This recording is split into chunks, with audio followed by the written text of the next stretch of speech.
Good morning, everybody. I'm over here at exopolitics.org. Hawaii volcanic eruption intentionally triggered to generate massive tsunami. Wow. Okay, this was written by Dr. Michael Sala on May 15, 2018. An increasing number of earthquakes under Hawaii's Kilauea volcano preceded the appearance of fissures spewing molten lava in the lower Puna region of the Big Island on May 3rd. The newly active fissures have led to the destruction of homes, evacuation of residents, closures of roads, and emission of poisonous sulfuric gases that will impact the region for months, if not years to come. While most assume that the earthquakes and Kilauea's eruption are due to natural geological processes stemming from a hot spot deep under the Big Island of Hawaii, there is startling evidence linking human intervention to this recent wave of volatile activity. Examination of the fracking practices at Puna Geothermal Power Station, located in the same Puna region affected by the earthquakes and volcanic activity, directly raises the strong possibility that the fracking was a direct factor in unleashing what is currently occurring. What makes such a possibility even more disturbing is the background of the company that owns the power station, which is officially called the Puna Geothermal Venture. The company is financially connected to the Rothschild family, which, according to the military intelligence group QAnon, and I'm going to stop right here, okay?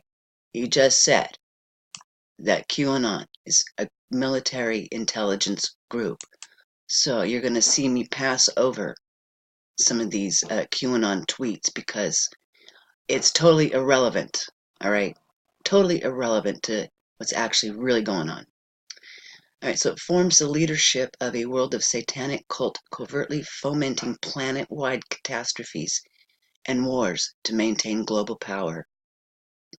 The partial collapse of Kilauea volcano could trigger massive tsunamis that would not only engulf the Hawaiian Islands, but also devastate the U.S. Pacific coast, as well as other coastal regions of other Pacific Rim nations. The possibility that the Puna Geothermal Venture conducted fracking in a deliberate effort to secretly promote earthquakes to trigger such a collapse and thereby generate massive tsunamis deserves a critical investigation. I begin my research with some history of the Puna Geothermal Venture, which began operations on the Big Island in 1993. It's worth noting that Kilauea volcano has been in a constant state of eruption since 1983, and that its East Rift Zone has been a prominent part of the lava flow that have destroyed local communities. Okay.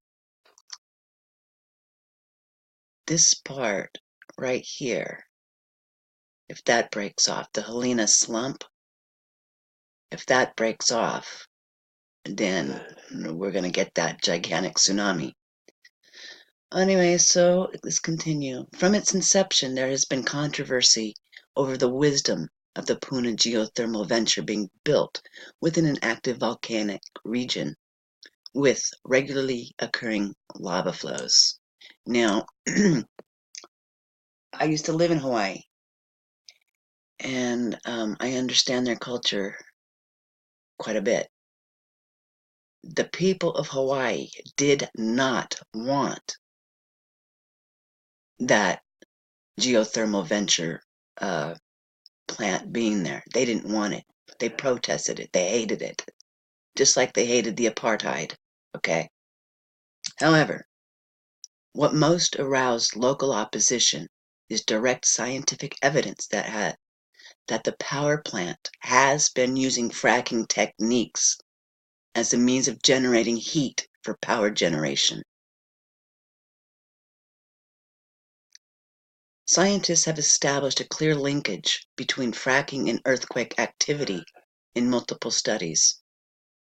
On July 12, 2013, USGS study has confirmed forcing high-pressure water into the earth via fracking can cause the number of induced earthquakes. A July 27, 2013 study by the University of California, Santa Cruz confirmed the correlation between geothermal fracking and earthquakes. A 2013 study by the Committee of Induced Seismicity Potential in Energy Technologies, Committee on Earth Resources, Committee on Geological and Geotechnical Engineering, Committee on Seismology and Geodynamics, Board on Earth and Sciences and Resources, Division on Earth and Life Studies, and National Research Council concludes geothermal drilling causes earthquakes. Geothermal drilling causes earthquakes. While the owners of the Puna geothermal venture insist that fracking has not been used, well, okay, independent studies confirm otherwise. A Duke University study of the 8 wells used by the Puna geothermal venture concluded the region of high fracture density is also consistent with the areas of the highest fluid production at PGV. The production records are proprietary to PGV parent company Ormat. Ormat is Israel, all right? Israel owns it. So tables and diagrams are not included in the dissertation. However, it is indicated that wells that penetrate the area where we calculate the greatest fracture density have higher fluid flow than elsewhere in the PGV lease. Essentially, the Duke University study suggested that fracking was occurring at the Puna geothermal venture via the injection of pressurized fluids into the wells and surrounding rocks. Even more alarming is that a study of earthquake activity in the vicinity of Kilauea shows a direct correlation to the fluid injection fracking at the geothermal plant, as clearly illustrated by the following graph using scientific data. Now, I don't read graphs very well, but okay, these blue things are the wells, I guess. Okay, so source of earthquake data. Advanced National Seismic System, ANSS. Source of injection data is the EPA. Yeah, that's right. The Environmental Protection Agency. Oh my gosh. Okay, so the clear conclusion that emerges is that the liquid injection or fracking practices at Puna Geothermal Venture has been inducing earthquakes in Kilauea's East Rift Zone for years. Oh, wow. Wow. This is where people will demand an answer to the question of whether this induced earthquake activity was merely accidental or deliberately contrived. The Puna geothermal venture is owned by Ormat Industries, which is an Israeli-based company that was founded by, well, you say that name. I don't know it. All right. All right. Well, Mr. Lucien, okay, this person served as the Chief Technology Officer of Ormat Industries Limited since July 1st, 2004. He served as Chief Technology Officer of Ormat Technologies, Inc.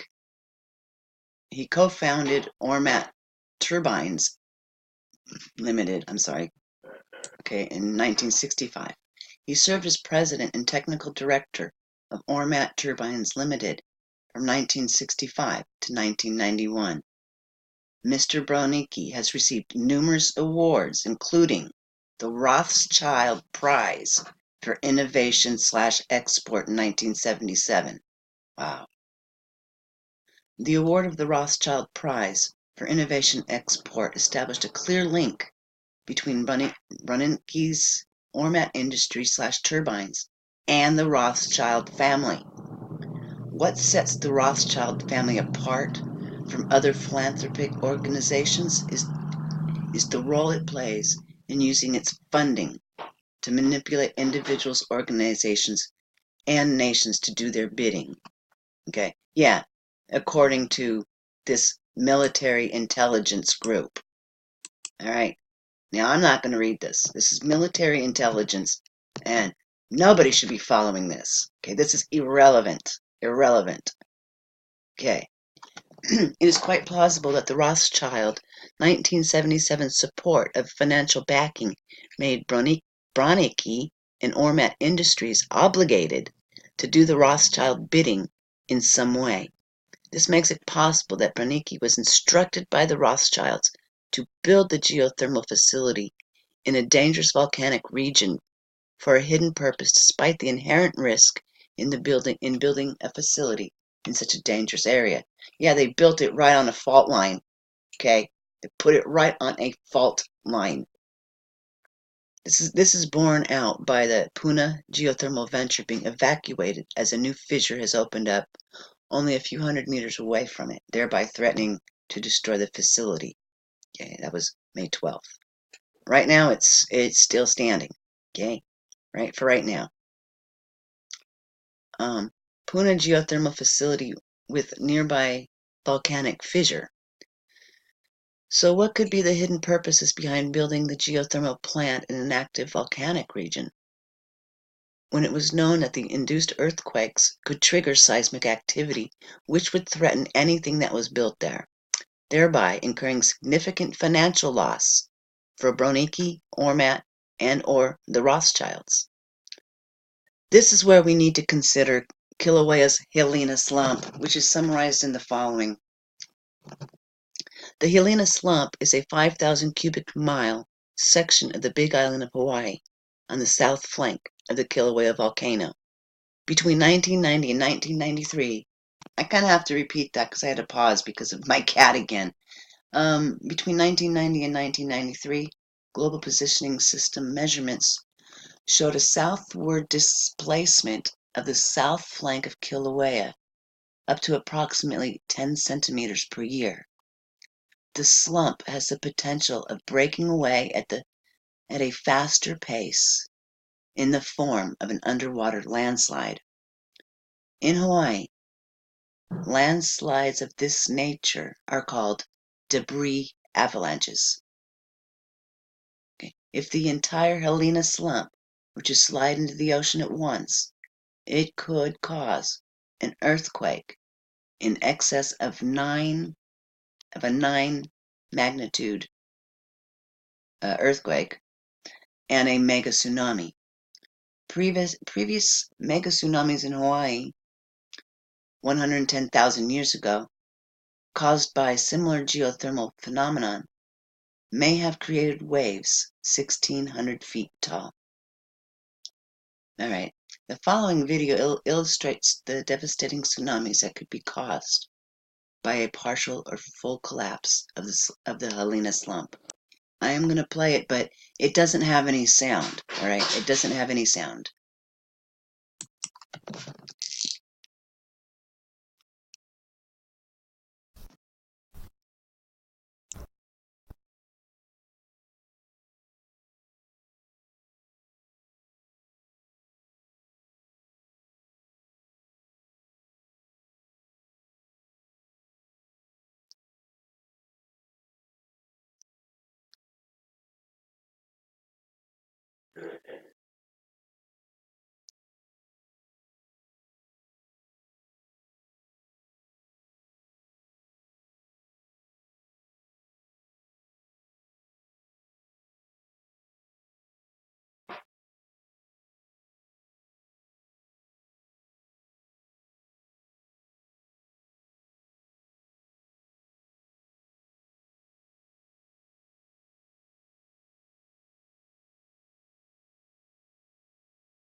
Well, I don't know if I'm going to continue playing this, but you guys get the point.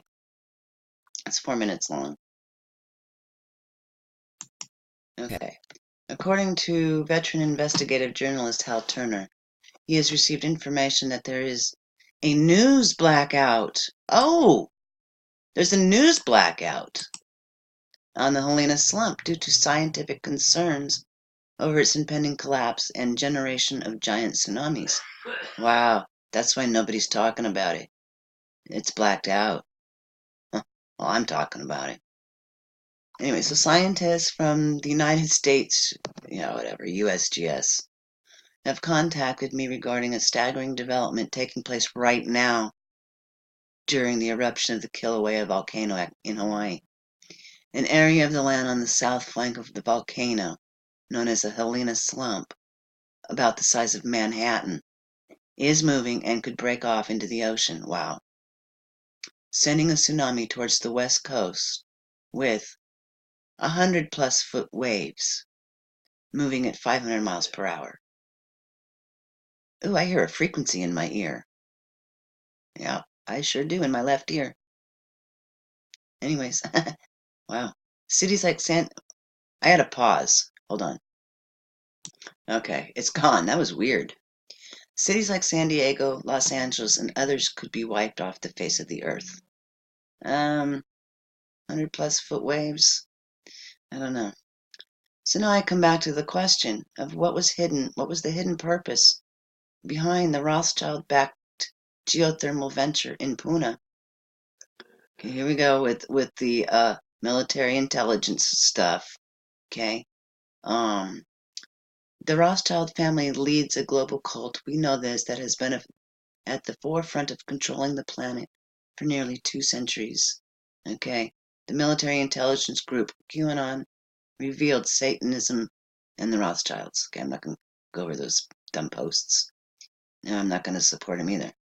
Anybody who, this is military intelligence group, already admitted. So, no thanks. He said that in 1992, the head of the Rothschild family, Guy de Rothschild, physically appeared before him late at night in his room.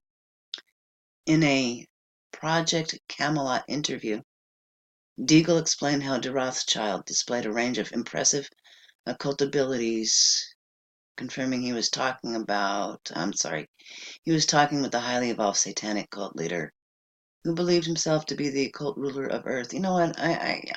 This is off point. Okay? This is off point. So, might end here. Yeah, I think I'm going to end it here. And you guys can go ahead and click on the link. Because we already know about these people. Irrelevant information. So anyways, looks like it was possible that fracking is going on. And that's why the volcanic activity going on right now in Hawaii. So, wow. Just when I thought that at least they couldn't manipulate volcanoes, come to find out they can. Wow. Nothing natural anymore. Anyways, on that note, thank you so much for watching and have a wonderful day. Bye.